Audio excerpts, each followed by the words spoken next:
Parece de la América. Bienvenidos. Estamos en la lección 63 y en la sexta de estudiar el libro de Romanos, la carta de Pablo a los romanos. Estamos en los versículos 16 y 17 y me temo que hasta hoy vamos a terminar 2 versículos. La razón es porque esta porción constituye una síntesis de lo que es el Evangelio de Cristo. Número 1 es poder para salvación, y en la sesión anterior estuvimos viendo acerca de qué significa la salvación en Cristo. Salvación del pecado, salvación de la ira de Dios, a veces salvación de enfermedades físicas. Y ahorita vamos a ver específicamente qué es la justicia que se revela por fe y para fe en las personas que aceptan y creen en el Evangelio. Este punto doctrinal es de los más difíciles de entender, la justicia de Dios, porque va en contra de lo que nuestro corazón quisiera entender como justicia. Nosotros queremos entender por justicia el mérito humano. Todas las religiones, de alguna forma, promueven eso, de que hay que merecer, hay que ganarnos. Y van a ver que lo que dice la palabra sobre este término, sin ningún afán de polemizar, porque lo importante es que ustedes escuchen explicada la palabra, pero la cotejen, vayan viendo verso por verso, para ver si las cosas son así o no. Porque la interpretación primaria, primordial, que debemos hacer de la palabra, proviene de nuestra relación espiritual con el autor de la palabra. No tanto proviene de mi capacidad de exposición, de cómo pongo algunos de estos esquemas. Bueno, procuro ayudar, obviamente, pero no es eso lo que va a determinar el discernimiento pleno. Bueno, vamos a ir viendo punto por punto. Son 8 hojitas ahora, si bien su material está más o menos acotado, sintético, y procuraremos que así se vaya constituyendo jueves con jueves. Vean el primer concepto. Dice que la experiencia de salvación se produce, estoy leyendo aquí, se produce en un acto de entrega incondicional. ¿De quién? De ti a Dios, en respuesta a que crees y aceptas el Evangelio de Cristo. Y esa experiencia de salvación es lo que uno anda buscando cuando Dios con su poder transforma tu corazón y te lo cambia. Eso es lo que sale uno a buscar. Habrá otras personas que tengan mi misma experiencia, y se los advierto, hay miles de personas que tienen la experiencia de la salvación en sus vidas. Y eso anda uno buscando, pero muchos también son, digamos que, imitaciones de plástico fantásticas. O sea, personas que más o menos han entendido las prácticas culturales del cristianismo y las hacen, pero no han tenido la experiencia de salvación en sus vidas. Entonces, lo importante es buscarla. Ya saben el camino es Jesús. Jesús es la verdad y Jesús es la vida. Y nadie puede ir hacia Dios si no es por Él. Bueno, ese es el primer punto. La experiencia de salvación se produce en un acto de entrega que uno hace a Dios en respuesta a que crees y aceptas la verdad del Evangelio. Punto 2, más ligado, bueno, voy a leer estos versículos, son muy hermosos y es una síntesis genial del Evangelio de Cristo. Dice, porque no me avergüenzo del Evangelio, este es el primer punto, porque es poder para salvación. O sea, Evangelio, estamos hablando de poder para salvar. ¿A quiénes? A los más bien portados, a los que sean más cultos, a los que sean más inteligentes, a los que sean más religiosos. ¿A quién? A todo aquel que cree. Y este es un orden que Jesús nos enseñó, de que empezaran por Jerusalén, por Judea, después Samaria y hasta lo último de la tierra. Y Pablo solo está repitiendo al judío primeramente y también a todos los demás, al griego y al mexicano, le podríamos agregar. Porque Jesús dijo que fuéramos a ser discípulos en todas las naciones. Entonces no nada más se refiere a un campo específico, ese es en todos. Y en el Evangelio de Marcos dice, id y predicad el Evangelio a toda criatura. Eso todavía es más abarcativo, a toda criatura. Es más abarcativo aún que a todas las naciones. Sin embargo, ahorita no vamos a hacer puntualizaciones al respecto. Entonces, estos son los rasgos del Evangelio. Es poder para salvar y tiene un carácter universal. Hasta ahí vamos. Pero ahora vean lo que dice el 17, que es la materia de estudio, el objeto de estudio de este día. 17. Porque en el Evangelio la justicia de Dios se revela por fe y para fe. La justicia es muy importante para la salvación. Justificar. Pero no quiere decir que le vayas a decir a Dios, pequé por estos detalles. Quiere decir que aceptes la justicia de Dios. Que vamos a ver hoy en qué consiste y por qué es así. Y por qué va en contra de nuestra carne. Bueno, dice, porque en el Evangelio la justicia de Dios se revela. Fíjense bien en esto.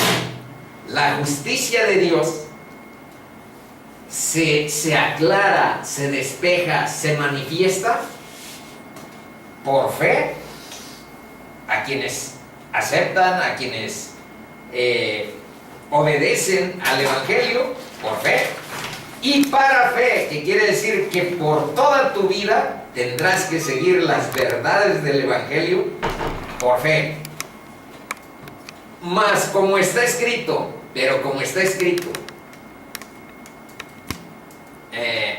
no es aquí, pero el justo, más el justo, por la fe vivirá.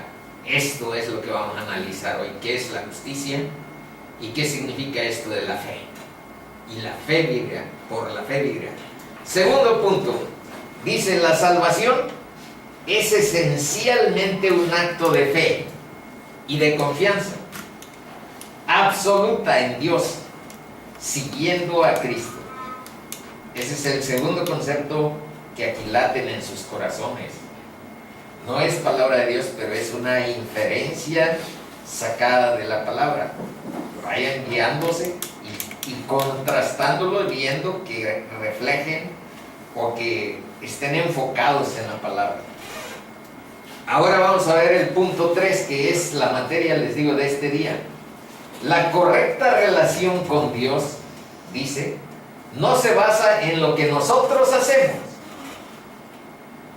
pues nuestros mecanismos mentales nos dicen, si tenemos que ocultar o compensar nuestros pecados, hagamos buenas obras para que haya en la balanza más o menos algo que a Dios vea que estamos cumpliendo algo. Ese es nuestro corazón. Pero vamos a ver que la correcta relación no se basa en esa que sería la justicia humana, en lo que nosotros hacemos, en el mérito que nosotros podemos tener, sino en lo que Él. ¿Quién es ese Él con mayúscula? Pues Cristo, manitos. Sino lo que Él ha hecho por nosotros. Lo que salva no es lo que tú hagas. Lo que salva es lo que Jesús hizo en la cruz y que tú puedes tener fe en lo que ahí sucedió, en la justicia que ahí sucedió. Vamos a seguir. Dice, aquí está un cuarto punto importante. Vean lo que dice aquí sobre la salvación. Ya habíamos propuesto que la salvación es el supremo bien. Yo anduve en las licenciaturas enseñando que el supremo bien era la autorrealización del ser humano y que se autorrealiza mediante el trabajo y mediante el amor. Y más abajo de la autorrealización están las necesidades de estimación, que quiere decir autoestima y que quiere decir reconocimiento de los demás. Y más abajo amor y pertenencia, y abajo necesidades de seguridad, y más abajo de la pirámide, me fui al revés, están las necesidades fisiológicas, que necesitamos comer, necesitamos dormir, necesitamos beber, respirar, necesidades fisiológicas. Eso de la autorrealización humana es lo que nos enseña la psicología, que es el supremo bien que el ser humano debe buscar. La realización de tu potencial mediante el trabajo, el amor a tu familia, etc. Y nosotros aquí estamos diciendo que el supremo bien no es la autorrealización ególatra, egoísta, de espaldas a Dios, queriendo lograr las cosas sin necesidad de Dios, como si hubiéramos sido diseñados y hechos para ser autosuficientes, independientes y para estar en rebelión constante con la palabra de Él. No es así. No es ese nuestro diseño. Fuimos creados. Tenemos un propósito definido por estar aquí. Y eso es negar todo lo que dice Dios y lo que diseñó como propósito para nuestra vida. Entonces, ¿cuál es lo que sí es el supremo bien? Que busquemos la salvación en Cristo. ¿Y qué significa? Quedar liberados del mal más grande, que es lo que obstaculiza nuestra relación. Ya lo hemos dicho muchas veces, es nuestro pecado. Significa quedar liberados del mal más grande y ser puestos en posesión, que nos da, lo poseemos, del bien más grande, que es nuestra glorificación. Parece que se cayó alguien, ¿no? Pero no cayó aquí nada. Una puerta. Algo. Dice, y aquí está una explicación de esas que a veces aquí damos con esquemas y que son profundamente misteriosas, pero que sin embargo aquí procuramos verbalizarlas, expresarlas, pues para guiar al pueblo de Dios a tener entendimiento. Dice, este proceso, el de salvación, el acto de fe y confianza, el de una correcta relación, el de una experiencia viva, no imaginada, no supuesta, no creada, inducida psicológicamente, es una experiencia real. Dice que sucede en el momento en que una luz, esa luz, ya les digo, puede ser un versículo de la Biblia, la luz que brilla en tu interior y hace que resplandezca la gloria de Cristo en tu corazón. Es un milagro de Dios la conversión de cada cristiano. Es un milagro. Dice, en el momento en que una luz brilla en nuestro interior, conduce al hombre en un acto sobrenatural. Eso es lo que les decía, es algo que no está en nuestra capacidad de hacer. acto sobrenatural, a renunciar a nuestro yo. ¿Quién lo puede hacer por su propia fuerza? Si nuestro ego, si nuestro yo es algo a lo que estamos aferrados y que no podríamos en nuestra carne desprendernos de él para poner en su lugar y en el centro a Cristo, rendirnos a su majestad, a su señorío. Y para eso se ora con hágase, Señor, tu voluntad, venga a nosotros tu reino. Hágase tu voluntad, santificado sea tu nombre. Bueno, entonces, este acto de conversión, de transformación, de salvación, transforma este núcleo relacional que es nuestra vida. Primero, lo que funda la nueva vida es una nueva relación con Dios, a donde se restaura el mismo nivel de comunión, de dependencia, de vínculo sagrado, pues con el que fuimos diseñados por Él, por el que fuimos creados para vivir en relación, para glorificar su nombre. Ese es nuestro origen. Este que está acá y que yo anduve predicando 40 años, pues suena bonito, pero no corresponde con nuestro diseño original y no está de acuerdo al propósito de Dios para tu vida. Puedes tener los aplausos de la gente, del mundo, porque el mundo le encanta lo que se configura, lo que agarra la forma de él. Quiere decir que seguimos sus normas y que pretendemos sus mismos valores.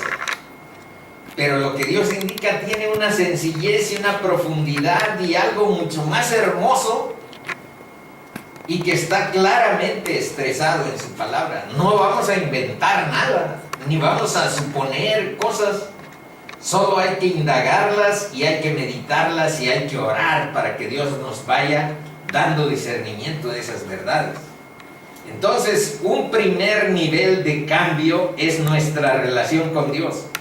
En vez de un auxiliar o de un sujeto que nosotros utilizamos a conveniencia, establecemos una relación poniéndole como prioridad y hágase la voluntad de Él en nuestra vida.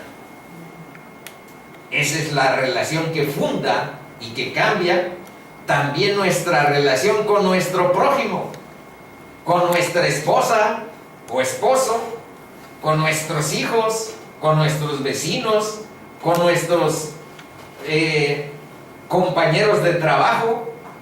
Más adelante vamos a ver que cuando se presentan este tipo de cambios en la vida, irrumpen las transformaciones, no necesita uno como que marginarse, como que quedarse a un lado. Santificar tu vida no quiere decir que no vayas a ninguna fiesta, que no participes en los entretenimientos ni en los juegos.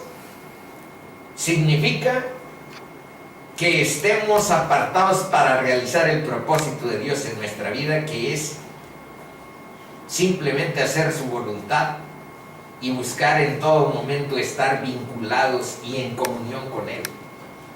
Entonces cambia nuestra relación con el prójimo y cambia nuestra relación con el mundo social y el mundo natural. Esto se refiere más específicamente a nuestras relaciones de trabajo. En mi caso, esta relación no me correspondió verla totalmente transformada, porque coincidió mi conversión con mi jubilación.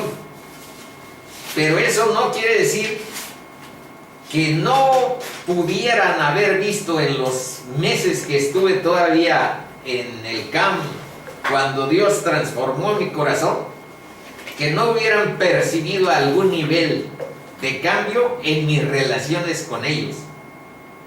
Y a veces no todo para el aplauso, no todo para el reconocimiento, porque como hemos dicho, el Evangelio tiene una pizca, tiene un aspecto que para las gentes es locura, para los demás, para el hombre no convertido, vamos a ver dónde está, creo que está aquí, es locura, es molestia y es necedad.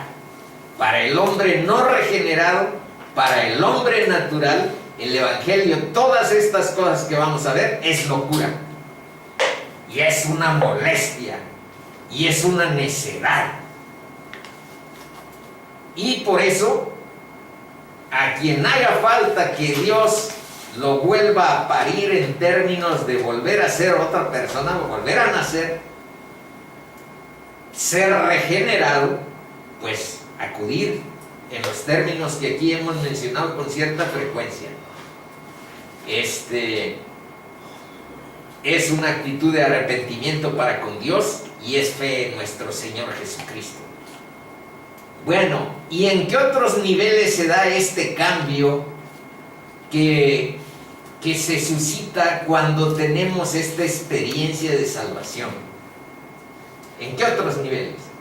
Bueno, en lo que concierne al pasado, que eso significa la vida sin Cristo. Y no es que no conozcas nada de Cristo, es que nunca has rendido, lo que dice aquí, una entrega incondicional, rendir nuestro ego a Él. Eso está aquí. Bueno, la vida sin Cristo con pequeños, ya sea con pequeños o con grandes pecados como los míos, no fueron pequeños. Todo ese pasado con pequeños o grandes pecados se cambia. Y se cambia por algo que se llama perdón de Dios. Y vida nueva. Y ahí les puse un verso que dice: si alguno está en Cristo, nueva criatura es, las cosas viejas pasaron. He aquí todas son hechas nuevas. Eso es el nuevo nacimiento, esa es la nueva vida. Y no es retórica bíblica, es verdad de Dios. Luego nuestro presente, vean nuestro presente, es un redireccionamiento con el propósito de Dios como prioridad central, y cambia esto que aquí vimos: nuestra relación con el prójimo, nuestra relación con el mundo, nuestra relación con Dios. Ese es nuestro presente. Y en nuestro futuro, ¿qué cambia? Que eso que teníamos en la nebulosa como incertidumbre sobre qué va a pasar con mi ser eterno, ¿qué será de mi vida después de que haya separación cuerpo-espíritu? Bueno, el futuro se redefine con toda seguridad en lo que dice la palabra. Y esta es la promesa que Él nos hizo: la vida eterna. Pero me faltó leer sobre nuestro presente los más hermosos versos acerca de cuál debe ser la vida de un cristiano. Fíjense, dice, en nuestro presente está Colosenses 3:17 y Colosenses 3:23. Primero, en nuestro presente dice: todo lo que hagáis, todo lo que hacéis, todo lo que haces, ya sea de palabra o ya sea de hecho, vean lo que dice: hacedlo todo en el nombre del Señor Jesús, dando gracias a Dios Padre por medio de Él. ¿Qué quiere decir esto? Que todo lo que hagamos, lo hagamos como si fuéramos embajadores y representantes de Jesús. Ya ahí tú sabrás si como embajador y representante de Cristo eres un chismoso. Ya tú sabrás si estás en lo correcto, siendo embajadores y representantes de Cristo, y eres un borracho. Todo lo que hagáis, sea de hecho, sea de palabra, hacedlo todo en el nombre del Señor Jesús, como si fueras embajador y representante de Jesús en la tierra. Y vean lo que dice, este complementa perfectamente el anterior. Aquí dice, y todo lo que hacéis, y aquí otra vez, y todo lo que hagáis, todo, ya sea de palabra o de hecho, aquí no lo dice, pero la idea es la misma. Pero ahora cambia o complementa, no cambia. Aquí dice, hacedlo todo en el nombre. Aquí dice, hacedlo de corazón como para el Señor. Y no para los hombres. Este verso también nos enseña a que el gregarismo que nos domina y que las relaciones con los demás, siempre nuestro corazón tiene derecho a buscar la mejor relación con los demás, el reconocimiento de los otros. Aleluya, que si nos ven bien, qué bien. Pero el objetivo de nuestro corazón, vean lo que dice aquí: hacerlo de corazón como para el Señor y no para los hombres. Bueno, esta es una síntesis acerca del mismo tema que estuvimos viendo el jueves y que aquí estamos cerrando, porque ya en el siguiente abrimos el verso 17. Bueno, veamos esta síntesis. Es algo relacionado con el mismo tema de la salvación, y vean que aquí hay algo así como esquemático que nos ayuda a entender. En lo negativo, salvación quiere decir rescatar a los hombres de las consecuencias del pecado. Le ponen ahí una S porque ahí quedó medio costeño. Aló hombres. Aló hombres. Quedó acosteñado. Y vean todas las cosas negativas. Primero, la culpa. Y aquí les puse estas referencias bíblicas. Esto quiere decir Efesios, esto quiere decir Colosenses, y les queda de tarea. Yo por ahí al final las tengo, y a lo mejor leemos, si nos da tiempo, algunas de estas, pero ahorita, como es nada más el recuento hasta el momento de este tema, pues lo vamos a dejar así. Otro aspecto negativo que se rescata de los hombres es la contaminación espiritual. Y está en Hechos 2:40, eso quiere decir HS, Hechos, Primera de Juan, Efesios. También la esclavitud, en Juan 8:34, es a donde Cristo de viva voz nos enseñó que el que comete pecado, esclavo es del pecado. Y un esclavo no puede quedar en la casa para siempre. El hijo sí queda para siempre. Por lo tanto, por lo cual, si el hijo os libertare, seréis verdaderamente libres. Parafraseado, no es así textual. El 8:34 al 36, más o menos parafraseado. Y Proverbios 5:22 dice también que la iniquidad nos apresa. El pecado nos tiene como encadenados. Eso dice Proverbios 5:22. Y también aquí en el aspecto negativo de la salvación, bueno, nos rescata de la culpa, de la contaminación espiritual, de la esclavitud del pecado y del castigo de Dios, de la ira. Ajenidad quiere decir ajeno de Dios, lejos, alienado de Dios. Eso está en Efesios 2:3. La ira, ya la vimos la vez pasada, y la muerte eterna. Esa es el castigo. Ahora en lo positivo, vean en lo positivo. Es más hermoso, creo. Llevar la salvación de Cristo nos lleva a un estado de justicia. Primero, a un estado de santidad que ya saben o ya hemos platicado que en el mundo está torcido, está tergiversado el concepto de santidad, porque nos han enseñado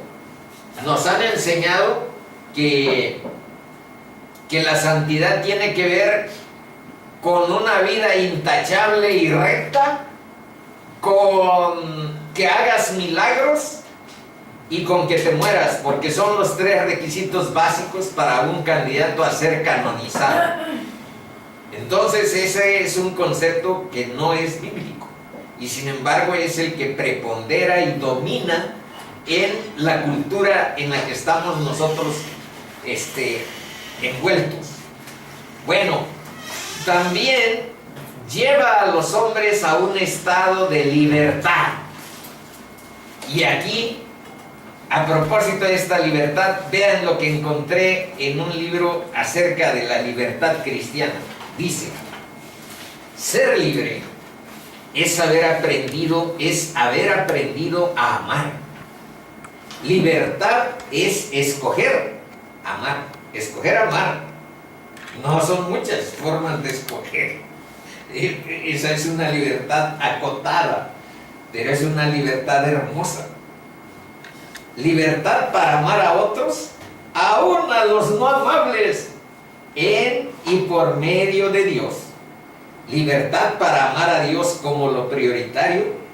Y vean el cierre: cuando nadie puede impedirte amar, entonces eres libre, en el sentido más profundo. Esa es la libertad, poéticamente puesta. Bíblicamente puesta está en Gálatas 5:1, 2 de Corintios 3, versos 17 y 18, y también llevar a los hombres a un estado de bienaventuranza y glorificación. Bueno, en lo que concierne a bienaventuranza, es estar en comunión con Dios. Aquí están las referencias. Primera de Juan significa esto, 1:3. Juan, el Evangelio de Juan 14:23. Ahí hay versos que representan, ilustran lo que es la comunión con Dios. El amor de Dios, ese está en Romanos 5:5, donde dice que por su Espíritu Dios nos derrama su amor en nuestro corazón. Entonces podemos ser nuevas personas, no porque nosotros tengamos algún mérito, sino porque el Espíritu de Dios nos da una nueva forma de ser. Bueno, esa es la síntesis que queríamos hacer. Verso 17: porque en el Evangelio la justicia de Dios se revela por fe y para fe, como está escrito: mas el justo por la fe vivirá. Como la palabra fe se repite 3 veces, 1, 2 y 3, va a ser lo primero que revisemos, aunque el tema central es la justicia de Dios. Pero veamos rápido acerca de la fe. ¿Qué significa fe? Es el asentimiento al Evangelio, asentir al Evangelio, aceptar, su aceptación como verdad. Fe quiere decir creencia y la convicción de que algo es verdad. Segundo, pero ¿a dónde está un verso relacionado? Marcos 1:15, aquí lo hemos estado leyendo con cierta frecuencia, diciendo, este es Cristo: el tiempo se ha cumplido y el reino de Dios se ha acercado. Arrepentíos y creed en el Evangelio. Esta es la parte de creer a la que estamos haciendo mención. Creencia, convicción de que algo es verdad. Eso quiere decir, no creer como hoy puede llover, hoy puede hacer más calor que ayer. Esa es parecida a lo que dice la Biblia. ¿Crees que hay un solo Dios? Está bien, bien haces. Pero también los diablos creen y tiemblan. Y ahí nos dicen, no es suficiente para que creas como un demonio. Y hasta eso, ellos hasta tiemblan, no nada más lo consideran así como una frivolidad. 2. Fe es a veces equivalente a una esperanza indestructible. Tener fe es tener una esperanza que no está sujeta a las condiciones y a que las circunstancias no sean muy favorables siempre. Dice en la 2 de Corintios 5:7, porque por fe andamos, no por vista. Y vamos a ver otra aplicación de lo que es la fe bíblica. 3. Es como un parámetro, un estándar para autoevaluarnos. No hay evaluación en la escuela bíblica, pero sí hay autoevaluación de cada uno con la palabra. ¿Qué tiene uno que hacer? Examinar nuestra vida, autoconfrontar nuestra vida a la luz de la palabra y en la presencia de Dios. La comunión con Dios es coram Deo, cara a cara, buscando su presencia en nuestra vida. ¿Y qué dice la 2 de Corintios 13:5? Dice, examinaos a vosotros mismos si estáis en la fe. Probaos a vosotros mismos. ¿O no os conocéis a vosotros mismos que Jesucristo está en vosotros? A menos que estéis reprobados. Porque es el Espíritu de Dios el que habita en nosotros. Es Jesucristo mismo el que vive en mí. Por eso dice Pablo, ya no vivo yo, sino Cristo vive en mí. Ese es el reflejo de la vida cristiana. Les digo que por cada cristiano, Dios dijo fiat lux, como cuando creó el universo. Dijo, hágase la luz, y la luz se hizo. Hágase un cristiano que le resplandezca la gloria de Cristo en su corazón. Y eso es lo que necesitamos. Y Dios lo hace. Dios lo hace en nuestra vida. 4. Fe es necesaria para buscar a Dios, es aceptación total y confianza absoluta. Vean lo que dice este verso, Este lo pusimos en la primera sesión cuando empezamos hace 63 semanas. Dice, pero sin fe, chicas y chicos, vean lo que dice, sin fe es imposible agradar a Dios. No le subrayé para no presionar a nadie. Pero si no tenemos cierta fe, es imposible agradar a Dios. Y antes de que siga, de una vez aclaremos esto. ¿La fe será un requisito? ¿O la fe es un don de Dios? Porque hay determinadas prédicas a donde algunos hermanos dicen, si tú no oraste con fe para que te volvieras rico y millonario, la culpa es tuya porque te faltó fe.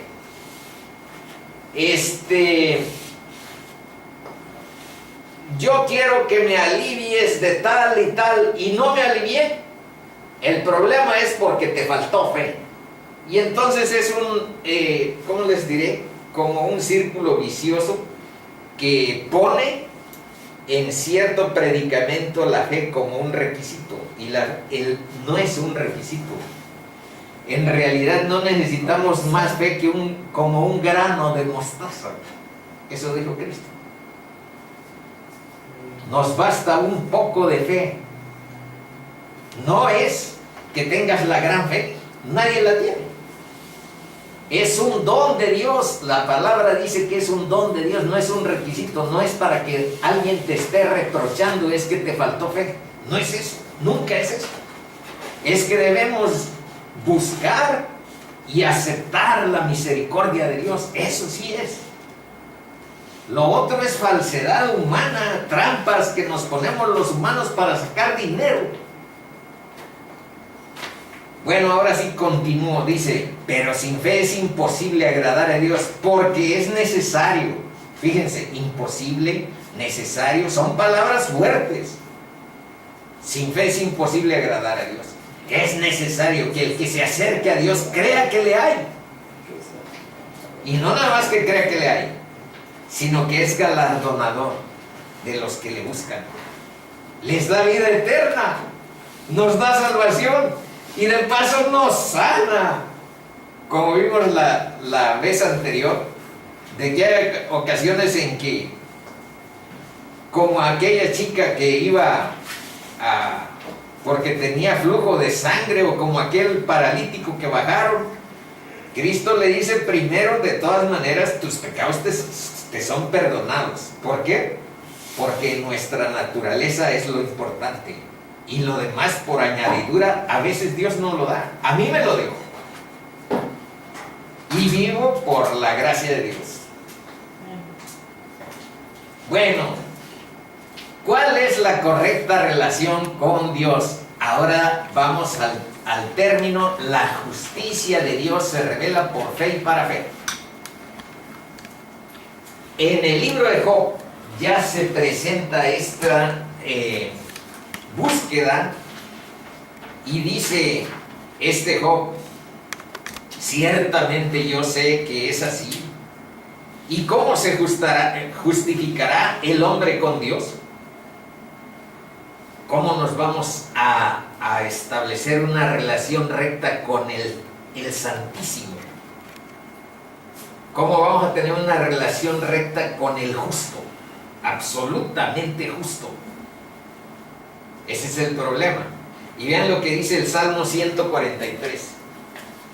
Y no entres en juicio con tu siervo, porque no se justificará delante de ti ningún ser humano. ¿Cómo nos justificaremos? Ningún ser humano se puede justificar. Calma, vamos a ver que hay esperanza.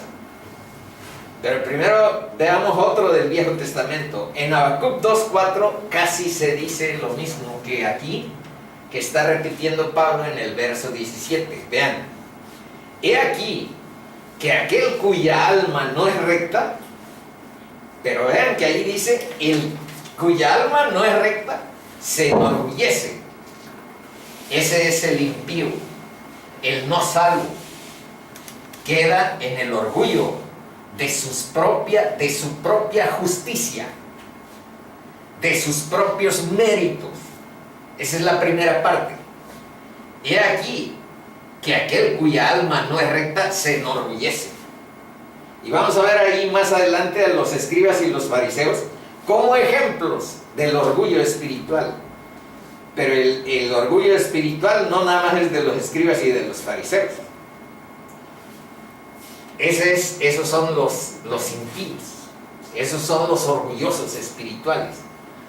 Mas el justo, el que acepta la justicia de Dios, que se revela por fe y para fe, por la fe vivirá. Ahora dice: se trata de la justicia. Concéntrense, porque este es de los temas más difíciles que hay en la Biblia. Dice: se trata de la justicia de Dios. Vean que aquí dice en el Evangelio la justicia de Dios. Entonces, primero enfoquemos que se trata de la justicia de Dios. Y la fe, que ya es humana, la acepta a esta justicia de Dios como la única. No la mía, Aquí dice: no la del hombre más recto, no la del hombre más inocente, ni la justicia de las tradiciones, de las ceremonias, de los ritos y de las reglas religiosas. La justicia de Dios. Ahorita vamos a enfocarnos qué es entonces la justicia de Dios. Y esa es la única que tenemos que aceptar, pues proviene de Dios para nuestra salvación.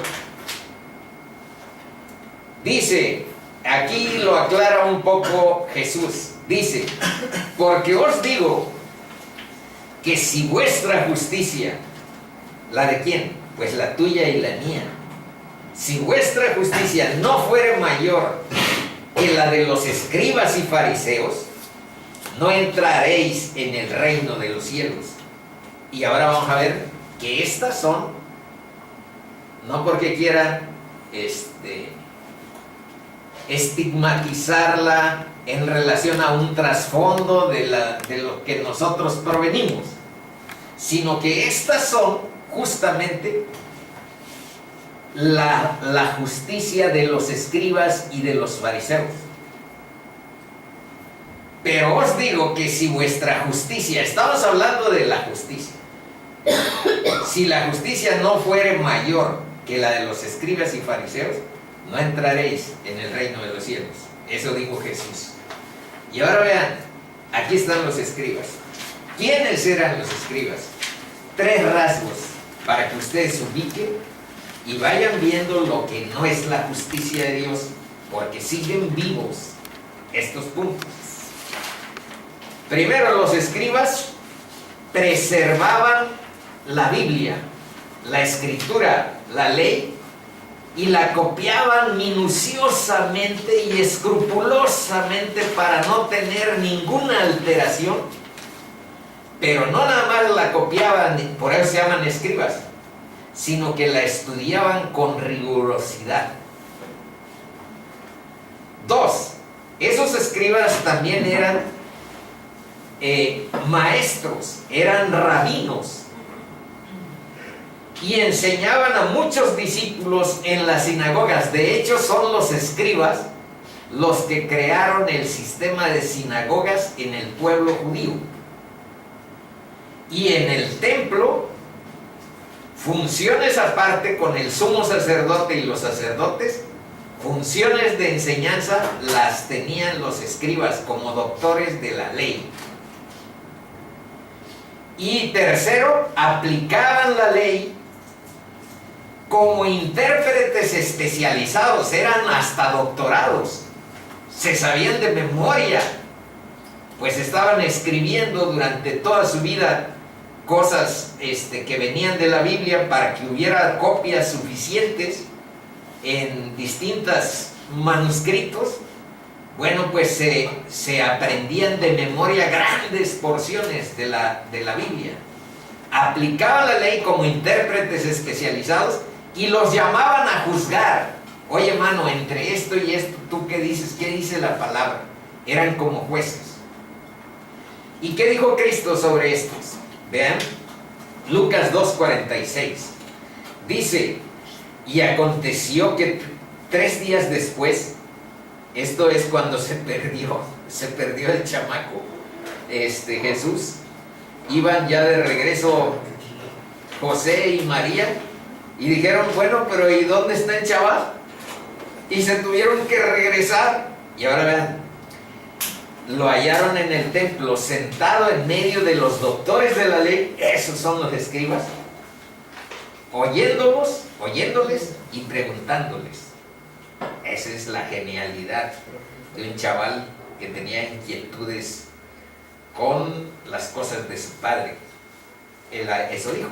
Bueno, y ahora vean, otro aspecto de Cristo, ya grande, ya no chaval, ya grande, dijo, chicos, guardaos de los escribas, que gustan de andar con largas ropas y aman las salutaciones en las plazas y las primeras sillas en las sinagogas y los primeros asientos en las cenas, que devoran las casas de las viudas y por pretexto hacen largas oraciones. Esos son los escribas. Ahora, fariseos, vean algunas características de los fariseos. La palabra fariseo significa separados. ¿Separados de qué? Pues de la plebe, de la chusma. Se consideraban aparte y superiores a los demás. Esos son los fariseos. Pero vean las cosas más fuertes. Cambiaron la obediencia a la palabra de Dios por manifestaciones religiosas. Yo por eso, con cierta frecuencia, con algo de dolor en mi corazón, les he dicho, y repetido, hermanitos, las religiones no lo salvan. A nadie salva una religión. Lo que salva es Cristo Jesús y seguir sus huellas. Y seguir el Evangelio, creer y aceptar en el Evangelio de Jesús. Esos son los mecanismos que la palabra dice. Y ven, los fariseos, y más adelante les puse una porción de un gran fariseo que era Pablo. Y lo que dijo de estas cosas, a donde cambiaron la obediencia a la palabra de Dios por manifestaciones religiosas. Y sustituyeron la palabra por sus propias normas. Una, como ejemplo, pues hay un mandamiento que está en la ley, a donde dice que guarden como día de reposo el sábado. Bueno, pues de ese mandamiento había tomos de otros mandamientos, de que no debes caminar de una distancia de tal cantidad de metros el día sábado, que no debes de cargar nada, tanto que cuando Cristo en su ministerio aquí en la tierra sanó a un paralítico y agarró sus muletas y las llevaba aquí, lo pararon y le dijeron: oye, hoy es día sábado, ¿por qué traes eso cargando? ¿Y dónde estaba eso? Pues en ningún mandamiento, eran las cosas que ellos se inventaron. Entonces, por eso dice aquí abajo, dice, sustituyen la palabra por sus propias normas y elevan sus tradiciones y sus enseñanzas. Y este fariseísmo que estuvo antes de Cristo y con Cristo, se los digo, hermanitos, no se ha terminado. Todavía hay personas que cambian la obediencia por manifestaciones religiosas y elevan sus tradiciones y sus enseñanzas a la misma categoría de los mandamientos divinos. Y vean lo que dice Cristo al respecto. Pues en vano me honran, enseñando como doctrinas mandamientos de hombres. En vano, vano. Bueno, un poco más extensos